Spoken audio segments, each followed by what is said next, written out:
నమస్కారం. ఈరోజు మేము ఈ సిర్పూర్ నియోజకవర్గంలో చింతలమానేపల్లి మండలంలో డబ్బా అనే ఒక పెద్ద గ్రామంలో ఉండే అంగన్వాడీ సెంటర్లో ఉన్నాము. ఈ అంగన్వాడీ సెంటర్లో 30 మంది చిన్న పిల్లలు వచ్చి ఇక్కడికి తల్లిదండ్రులు వదిలేసి వెళ్తారు. కానీ ఇది ఒకసారి చూస్తే మీరు కనీసం ఒక 100 స్క్వేర్ ఫీట్లు కూడా లేని ఒక చీకటి గదిలో ఈ అంగన్వాడీ సెంటర్ చాలా సంవత్సరాల నుంచి నడుస్తున్నది. ఇక్కడ కిటికీలు లేవు, అదేవిధంగా స్టోరేజ్ స్పేస్ ఇదే. పిల్లలకు పెట్టాల్సిన తిండికి కూడా ఇక్కడే స్టోర్ చేస్తున్నారు. మిగతా వ్యర్థ పదార్థాలన్నీ కూడా ఇక్కడే పెట్టేసిండ్రు. ఇక్కడ పాములు వచ్చినా తేళ్ళు వచ్చినా ఎవ్వరు పట్టించుకునే నాదులు లేరు. అదేవిధంగా మరి ఇక్కడ ఫ్యాన్ లేదు. ఈ రూమ్కు ఘోరమైన విషయం ఏంటంటే కరెంట్ లేదు.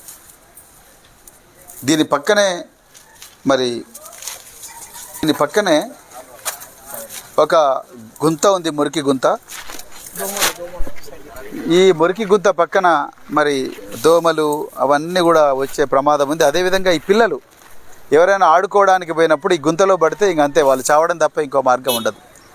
మరి ఇది ఊరోళ్ళు ఎందుకు పట్టించుకోలేదో మాకు తెలియదు. మరి ప్రభుత్వ సిడిపిఓ లేకపోతే డిస్ట్రిక్ట్ వెల్ఫేర్ ఆఫీసర్లు వీళ్ళెవ్వరు కూడా దీన్ని ఎందుకు పట్టించుకోవడం లేదో మరి అర్థం కావడం లేదు. మరి స్థానిక ప్రజాప్రతినిధులు దీని గురించి మాట్లాడతలేరు, స్థానిక ఎంఆర్ఓ మాట్లాడతలేరు, కలెక్టర్ గారు మాట్లాడతలేరు. అందుకొరకు నేను అర్జెంటుగా రిక్వెస్ట్ చేస్తున్నా, ఈ అంగన్వాడీ సెంటర్ను ఎక్స్టెండ్ అన్నా చేయండి, లేకపోతే వేరే ప్రాంతానికన్నా అంటే వేరే బిల్డింగ్ కన్నా షిఫ్ట్ చేయాలి.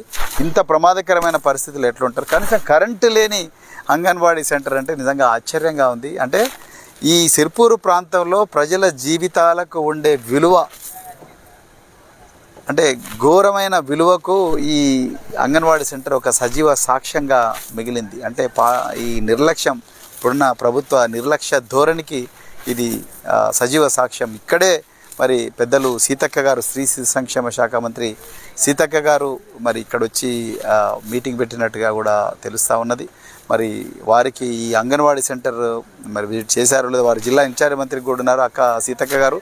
దయచేసి అప్పుడప్పుడు ఇటువైపు కూడా కొంత మీరు కన్నేయాలని చెప్పేసి కోరుకుంటున్నాం. ఇంకా రేవంత్ రెడ్డి గారిని అడిగి లాభం లేదు కాబట్టి మరి మిమ్మల్ని అడుగుతున్నాం.